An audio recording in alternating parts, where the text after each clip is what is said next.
رجب میں ایک رات ہے کہ اس میں نیک عمل کرنے والے کے لیے 100 برس کی نیکیوں کا ثواب لکھا جاتا ہے، اور وہ رجب کی 27ویں شب ہے۔ جو اس میں 12 رکعت اس طرح پڑھے کہ ہر رکعت میں سورۃ الفاتحہ اور کوئی سی ایک سورت، اور ہر 2 رکعت پر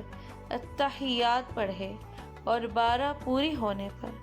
سلام پھیرے، اس کے بعد 100 بار سبحان اللہ والحمد للہ ولا الہ الا اللہ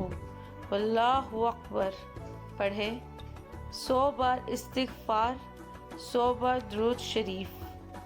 پڑھے، اور اپنی دنیا و آخرت سے متعلق جس چیز کی چاہے دعا مانگے، اور صبح کو روزہ رکھے تو اللہ پاک اس کی سب دعائیں قبول فرمائیں گے سوائے اس دعا کے جو گناہ کے لیے ہو۔